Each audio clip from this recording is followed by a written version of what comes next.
Hello, this is my midweek review of the market so far. So starting with the DXY, I've got it drawn in with this larger 1, 2, 3, but we can see here that we have not respected this third touch, nor have we really respected this hook point area for the short. So changing the bias, well, not changing the bias, just being open to the potential long, and we can see here that it has formed a 3-touch structure. So this is highly likely to continue up towards these highs, which helps us position on some of the dollar-related pairs. It's a little bit messier on the lower time frames. I was looking for a position earlier today on euro and dollar. I was waiting for price to kind of break above this and see if we got any sort of structure here, but as we can see, this is getting a little bit messy now. You could potentially look for something like this, maybe. We've got like an expanding play to it, but in this scenario, flipping the over to the euro dollar, I will probably wait for that second continuation, a more clear continuation above, ideally retesting the back end of the previous one. So yeah, let's just go to euro dollar now. Starting on the daily, we can see that price again is kind of trading through this flag that's through this low, obviously with a target area of going back down here, but at the same time we know that price doesn't have to sell off, even though it might look like it's about to sell off on the DXY go long. We know that it doesn't have to, but with the momentum that you can see here on the daily, we've got really nice momentum, and the fact that we have now technically formed a 3-touch flag here. This screams, to me that this is coming to the downside. It doesn't have to. If I was going to look for longs, I would probably be looking for them above this sort of correction here. So I'd like to see a sort of like breakout of this area and then like a larger sort of 1 hour structure to take that long, just because of what price has done with this larger structure. For the short, I would be happy to get involved with the next flag.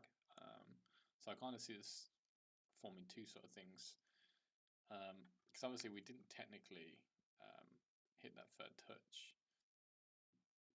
We were quite a bit way off. Then again, actually, I say that, but we're probably not. It's like 7 pips. So I wouldn't really be against if price kind of came down, created some sort of depth, and then we got like a 1, 2, 3 that was going into this kind of like a scooping double top. I wouldn't be against taking that as a position. And then alternatively, if we get some momentum on the downside, then obviously I'll be looking for a correction here. Ideally, we retest the back end of that. But those are the two things that I'm mainly looking for on euro dollar. But again, it's not my favorite pair. I think there are other pairs on which that's slightly better.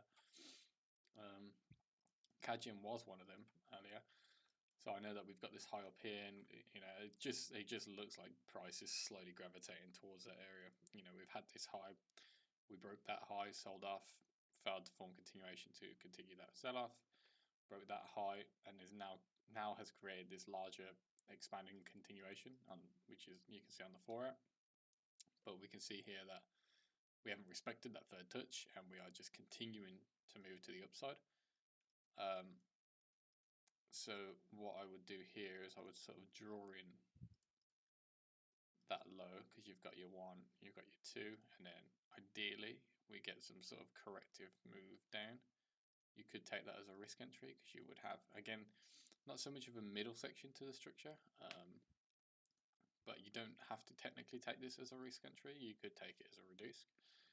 Wait for a flag to potentially form within the structure around there, because if you check this, you'd be able to get in with a decent pip size and be able to manage it to the edge of that structure. So there's nothing wrong with taking that, in my opinion. So yeah, it's close on watch. I'll just keep eyes on it to see how it forms throughout the night, and potentially, maybe early tomorrow evening there might be an entry on Kajin, depending on how this moves down.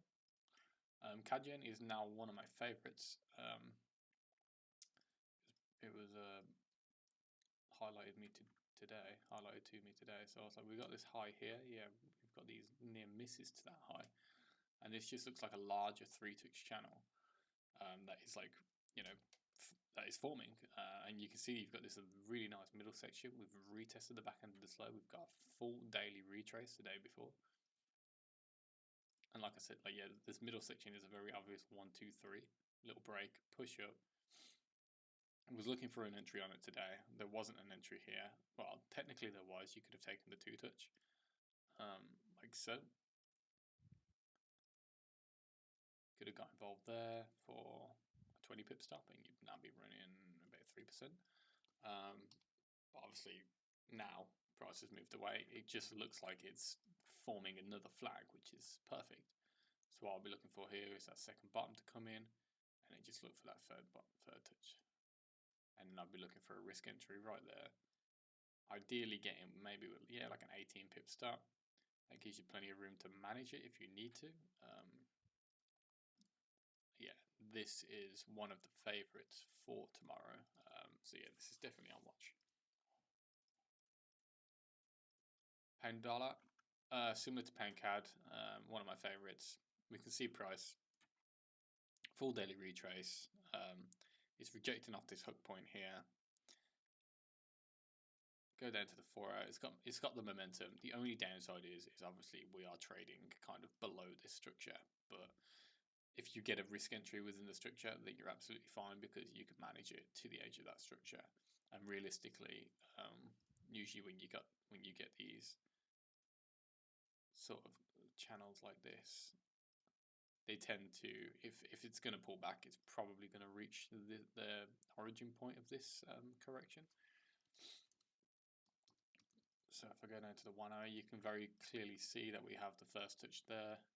So I'll have that ray line on there. So you got the 1, 2. All I'm looking for, early London session tomorrow morning. Price comes back there. We get that push up right there. And then I'll 20 pip stop. Very nice. You could probably go down to the 15 and maybe get a little bit tighter if you want to, but you don't necessarily need to. And then yeah, you've got 1.6 to the edge of the structure. And then to obviously that little origin point of this corrective move over here, you got 3.4.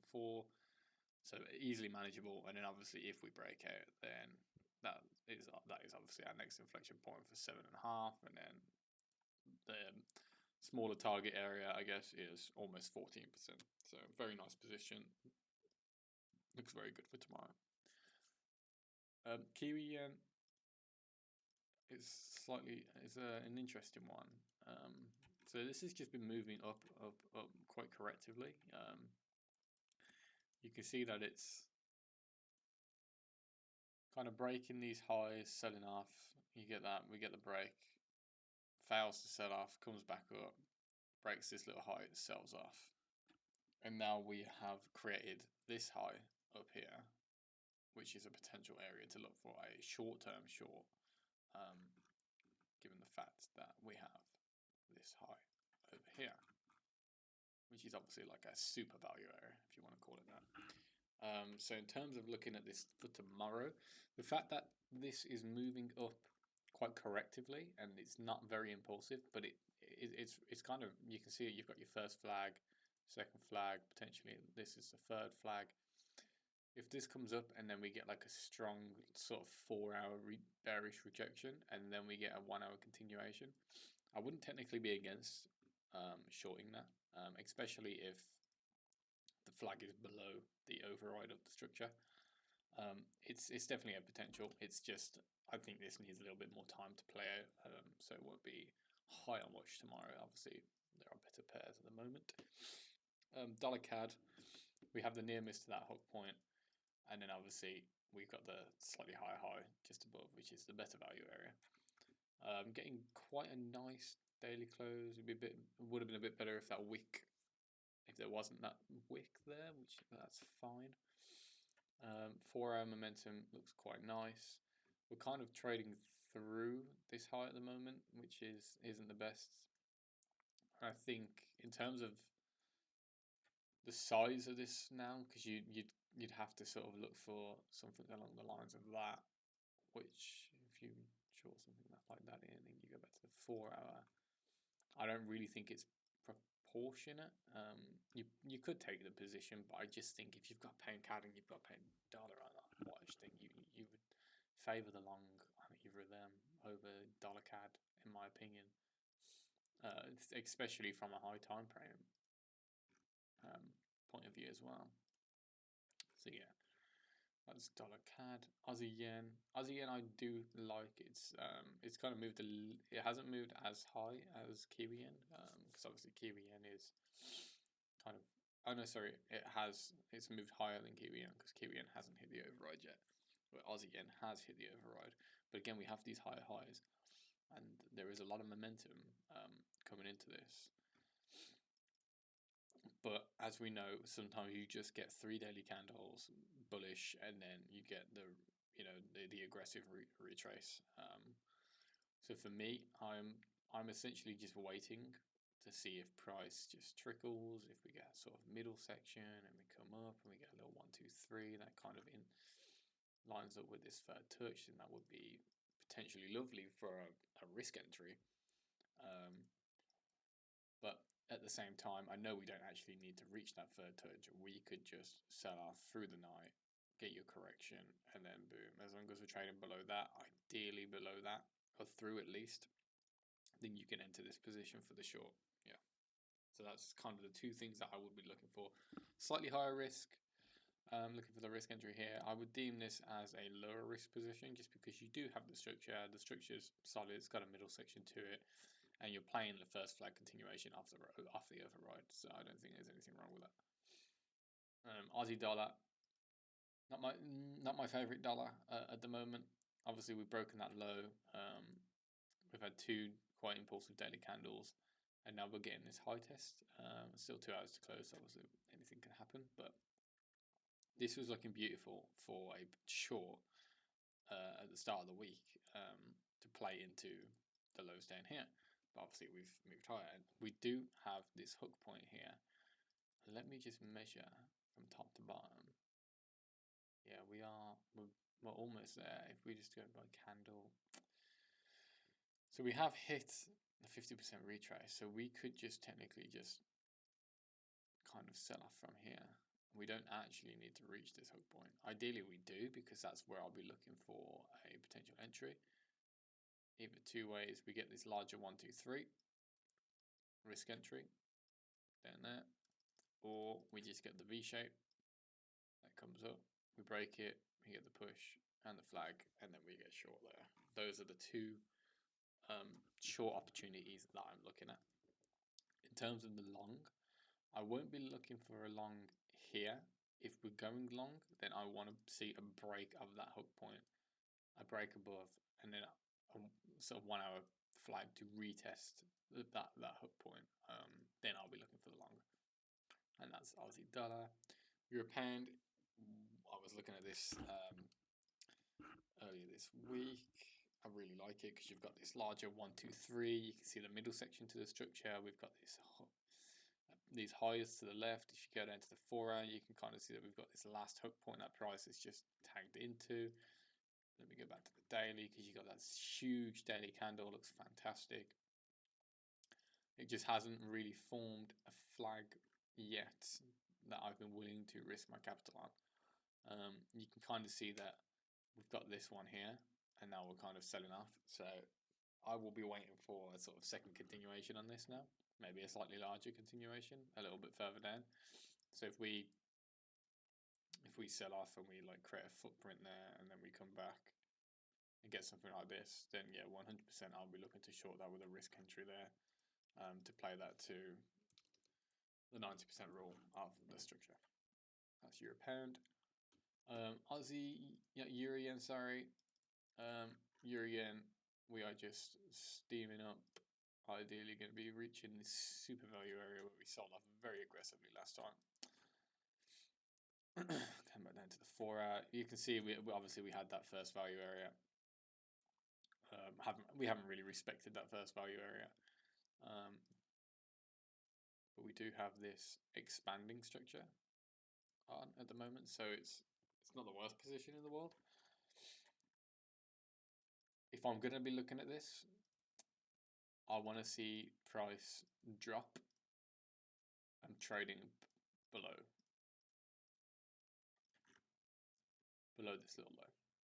That is key for me. Then I will be open to potentially going to the 15-minute to look for a short where you can get 15 pips up, and yeah, and obviously massive risk reward down to the lows of the expanding structure.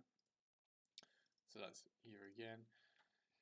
And UK 100, you can see the expanding structure. The only problem is we are at all-time highs, so it's kind of uncharted territory. It's a bit more risky trading indices right now with everything going on in the world.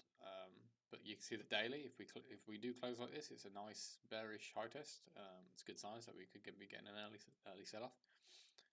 For me to be looking at this though, ideally I just want to wait for price to be trading below this low. Simple. Very similar to euro yen. If we get price pushed down here, we get a 1 hour flag retesting the back end of that low. I'm looking for a 15-minute risk entry within there all day, all day. So yeah, quite a few pairs that are looking good. UK 100 if we get, and euro yen if we're trading below those lows look decent. Euro pound if we get that second continuation.